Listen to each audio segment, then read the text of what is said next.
Halo dongan-dongan, setelah sebelumnya kita membahas mengenai kartel dan para gembongnya, kisah kali ini sedikit berbeda, di mana kita akan menyimak kisah heroik seorang ibu yang dengan gagah beraninya memburu komplotan kartel narkoba yang terkenal kejam di Meksiko.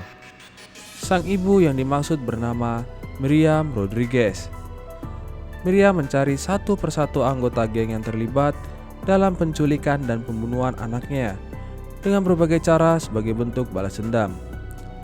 Bagaimana Miriam mencari tahu dan memburu para pembunuh putrinya? Apakah dia berhasil untuk mengungkap identitas para pelaku? Langsung saja simak kisahnya berikut ini.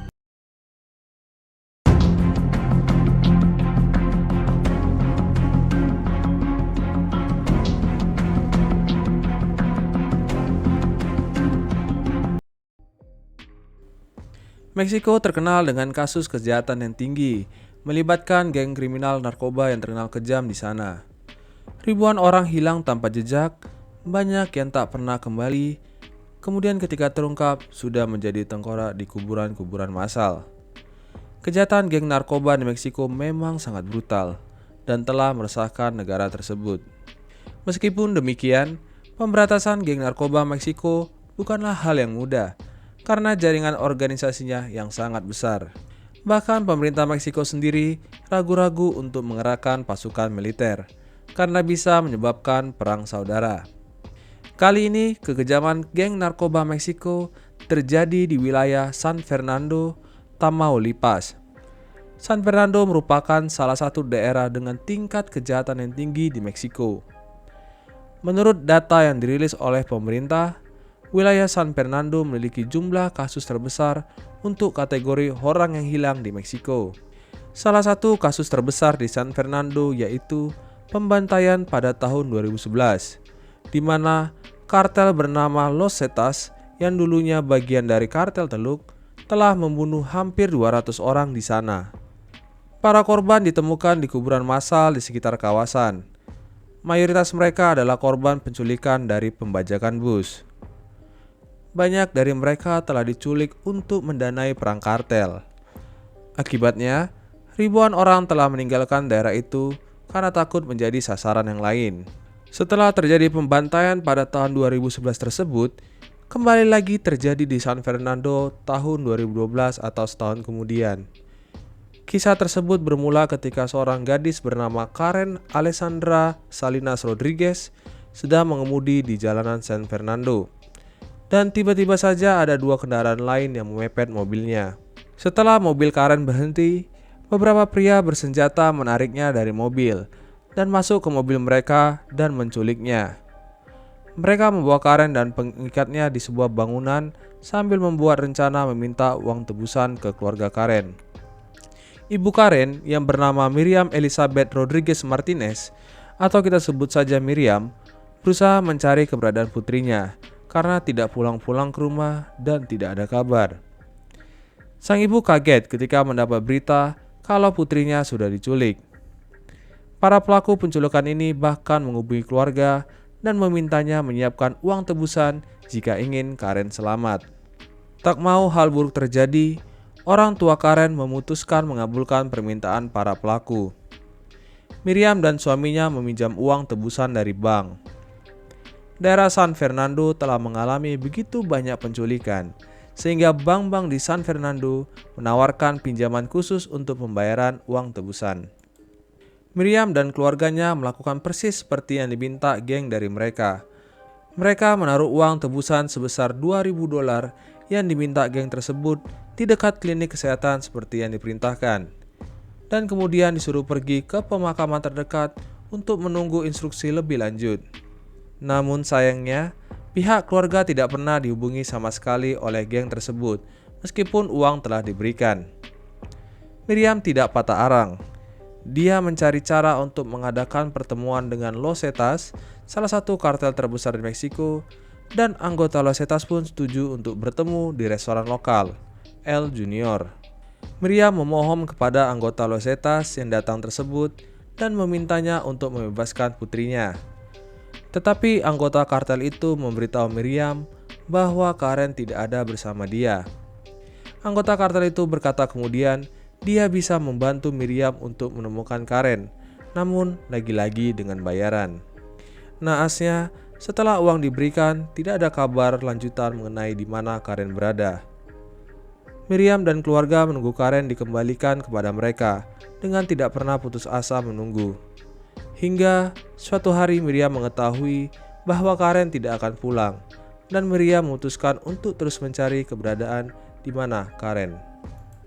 Pada tahun 2014, berita pilu menghampiri Miriam ketika pihak berwajib mengabarinya jika mereka menemukan jasad Karen yang sudah tidak bernyawa di salah satu bangunan yang berada di sebuah komplek peternakan. Miriam marah ketika pihak berwajib tidak melakukan apa-apa untuk menyelamatkan putrinya. Ia kemudian berjanji untuk memburu semua orang yang terlibat dengan tangannya sendiri. Meski mereka adalah bagian dari gembong narkoba paling berbahaya, namun Miriam dengan berbekal identitas palsu, pistol, dan keberanian, Miriam memulai perburuannya terhadap para pelaku tersebut. Upaya pencarian pertama yang dilakukan Miriam dengan mencari orang yang bernama Sama, yang diduga terlibat dalam penculikan Karen. Miriam menjelajahi platform media sosial untuk mencari jejak Sama. Dia akhirnya menemukan foto Sama di media sosial yang sedang berdiri di samping seorang wanita yang menggunakan seragam. Kemudian Miriam melacak tempat mereka bekerja melalui seragam yang mereka pakai, dan ternyata seragam itu milik sebuah toko es krim yang jaraknya 2 jam dari lokasi Miriam. Pada akhirnya, Miriam bisa melacak wanita di foto itu yang ternyata adalah pasangannya Sama. Dalam misi menyelidiki Sama, Miriam mengubah penampilannya dan mengenakan seragam yang dia simpan ketika dia bekerja di Kementerian Kesehatan bertahun-tahun sebelumnya. Miriam menghabiskan hari berikutnya dengan mengetuk pintu tetangga Sama, meminta mereka untuk berpartisipasi dalam survei lokal. Sebenarnya, Miriam tidak ingin membunuh Sama. Dia menginginkan keadilan. Misinya adalah mencari informasi sebanyak mungkin tentang Sama dan kemudian dibawa ke pihak berwajib. Dia berharap dengan ingatan saksi-saksi tentang penculikan anaknya dan ditambah dengan informasi tentang Sama, mereka akan dapat menangkapnya. Setelah Miriam mendapatkan informasi yang cukup, dia mulai mengunjungi otoritas kepolisian lokal untuk berbagi informasi dengan mereka. Masalah yang dihadapi Miriam adalah lebih dari 70 orang hilang di Meksiko dan tingkat pembunuhan di negara itu meningkat 2 kali lipat. Namun, tidak ada yang peduli, termasuk pihak kepolisian. Pada akhirnya, Miriam menemukan seorang polisi federal yang bersedia membantunya dan polisi tersebut mengeluarkan surat perintah untuk penangkatan Sama. Namun sayangnya, Sama masih tetap tidak ditemukan. Yang menarik, yang menemukan Sama bukannya polisi, tapi putra Miriam yang bernama Luis, yang secara tidak sengaja melihat Sama. Saat itu Luis sedang menutup tokonya di Ciudad Victoria ketika dia melihat pria yang tidak asing karena fotonya yang sudah dia lihat berkali-kali. Ya, pria itu adalah Sama. Singkat cerita, Sama ditangkap pada hari kemerdekaan Meksiko, dan Sama pun memberitahu polisi nama-nama pelaku lain yang terlibat dalam penculikan Karen. Salah satu nama yang diungkapkan Sama yaitu Zapata Gonzalez, yang ternyata seorang anak laki-laki berusia 18 tahun yang usianya mengejutkan Miriam ketika dia pertama kali ditahan. Miriam mengatakan bahwa sifat keibuannya membantu meyakinkan Zapata untuk mengungkapkan di mana lokasi putrinya diculik. Ini kemudian membawa Miriam ke sebuah peternakan yang sudah terbengkalai yang penuh dengan lubang peluru. Halaman depan peternakan tersebut tertutup dengan banyak kotoran dan pembusukan. Di peternakan inilah Miriam menemukan temuan yang sangat penting, sial putrinya. Penemuan sial ini membawa Miriam ke terduga pelaku lainnya. Saat itu, Miriam dan putri sulungnya, Azalea, sedang makan di sebuah restoran di luar peternakan tadi. Dan Miriam teringat kalau ia pernah berbicara dengan seorang kenalannya bernama Elvia Yuliza, yang belakangan sering menunjukkan perilaku aneh dan sulit dipahami. Kemudian Miriam segera mencari tahu keterkaitan Elvia Yuliza dengan kartel. Ternyata, Elvia mempunyai hubungan dengan salah satu penculik yang telah dipenjara. Miriam berusaha menelepon Elvia, namun tidak ada yang menjawab. Pada akhirnya diketahui belakangan bahwa para penculik menelepon untuk meminta tebusan ke Miriam dan keluarganya dari rumah Elvia. Singkat cerita, akhirnya Elvia pun diungkap dan ditangkap setelah diketahui peran dan identitasnya. Tidak hanya berhenti sampai di situ, Miriam berusaha melacak dan memburu lebih banyak lagi pelaku yang terkait dengan penculikan anaknya. Kali ini ia melacak seorang pria bernama Enrique Roles. Miriam pergi dan menemui nenek Enrique dan berusaha mencari informasi tentang keberadaan cucunya ini. Miriam diberitahu nenek tersebut bahwa Enrique sedang pergi ke gereja. Jadi, Miriam memutuskan menghadiri misa untuk melihat Enrique secara lebih detail. Sepulang dari mengamati di gereja, Miriam memberitahu polisi tentang temuannya dan menyerahkan hasil penelitiannya tentang pria itu dan kejahatan yang dilakukannya. Enrique pun ditangkap di dalam gereja di hari berikutnya yang membuat keluarganya ketakutan. Penyelidikan selanjutnya, Miriam mengikuti jejak seorang penjual bunga yang mencurigakan, yang dia ikuti hingga perbatasan Texas dan Meksiko. Ketika penjual bunga itu mengenalinya sebagai ibu dari Karen, dia berusaha melarikan diri. Namun, dia berhasil ditangkap oleh Miriam yang menodongkan pistol ke kepala penjual bunga itu hingga polisi tiba dan menangkapnya. Pada titik ini, Miriam yang telah berusia 56 tahun mencari pelaku pencurian putrinya selama beberapa tahun. Di sisi lain, Miriam juga membentuk kelompok bagi orang tua yang anak-anaknya diculik yang disebut Colectivo de Desaparecidos de San Fernando atau The Venice Collective. Kelompok ini berkembang cepat hingga mempunyai 600 anggota. Kegigihan Miriam ini membuat dia menerima ancaman pembunuhan yang tak terhitung jumlahnya dari geng dan anggota keluarga dari orang-orang yang dia bantu singkirkan. Tetapi, semua itu tidak menghalangi Miriam untuk mencari keadilan bagi anak-anaknya yang diculik oleh geng kartel. Secara keseluruhan, Miriam membutuhkan waktu 3 tahun untuk melacak hampir semua anggota geng yang masih hidup yang menculik dan membunuh putrinya. Dia menemukan total 10 orang yang terlibat. Cara Miriam melakukan pengejaran terhadap para pelaku dengan bermacam-macam penyamaran, mulai dari mengecat dan memotong rambutnya, membeli kartu identitas palsu, mengganti pakaiannya, dan menyamar sebagai petugas kesehatan dan petugas pemilihan umum.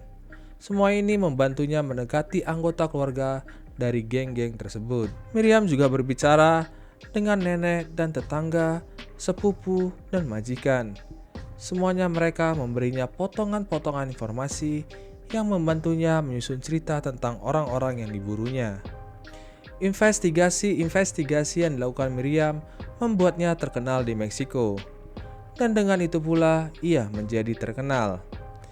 Dia dikatakan adalah seorang wanita berusia 50-an tahun tetapi berani melawan geng yang terkenal kejam. Dia membawa keterbukaan terhadap kejahatan mereka dan menunjukkan kepada keluarga-keluarga lain bahwa mereka harus melawan, tidak bersembunyi dalam bayang-bayang, berharap anak-anak mereka akan dikembalikan dalam keadaan hidup. Pamor dan ketenaran yang didapatkan dari misinya membuat Miriam rentan akan serangan anggota kartel. Miriam pada akhirnya meminta pemerintah Meksiko untuk mengirimkan penjaga bersenjata untuk melindunginya. Di tengah dia dilindungi oleh pemerintah, Miriam tetap melakukan aksinya untuk menyelidiki para anggota kartel agar ditangkap oleh kepolisian. Naasnya, pada bulan Mei tahun 2017, Miriam ditembak mati di luar rumahnya yang bertepatan dengan Hari Ibu. Hari itu hanya beberapa minggu setelah dia telah menyerahkan seorang anggota geng lainnya kepada polisi. Sebenarnya, Miriam sudah selangkah lebih dekat untuk menemukan semua pembunuh putrinya. Namun, beberapa orang ditahan oleh kepolisian akibat laporan dari Miriam telah melarikan diri dari penjara. Para pelaku yang kabur dari penjara ini kemudian mengejar Miriam dan keluarganya. Meskipun dia mendapat perlindungan dari polisi, dia tetap saja masih bisa dibunuh. Kematian Miriam membuat San Fernando menjadi sunyi untuk sementara waktu. Masyarakat berduka atas kehilangan tokoh masyarakat mereka, dan kematian Miriam berdampak pada banyak orang. Bahkan, Francisco Javier Garcia, gubernur negara bagian itu, memberikan ucapan duka cita dan bela-sungkawanya atas kematian Miriam yang dianggap orang yang pemberani dan pahlawan di sana.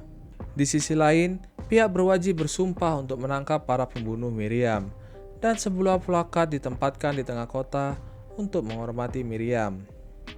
Putra Miriam, Louis, mengambil alih kelompok yang didirikan oleh Miriam, tetapi dengan cepat berkurang karena para anggotanya sekarang pada ketakutan. Pembunuhan Miriam telah mengirimkan pesan yang kuat kepada mereka bahwa ancaman kartel itu nyata. Sebulan setelah kematian Miriam, polisi menangkap seorang wanita di Veracruz, 500 mil dari San Fernando. Wanita itu diyakini oleh Miriam sebelum dia meninggal adalah tersangka pembunuhan putrinya. Wanita itu telah melarikan diri dari San Fernando ke Veracruz bersama putranya, dan ketika ditangkap mereka sedang mengendarai taksi. Ternyata wanita yang dimaksud itu adalah penyiksa Karen dan telah memukilinya saat dia digantung di pergelangan tangannya.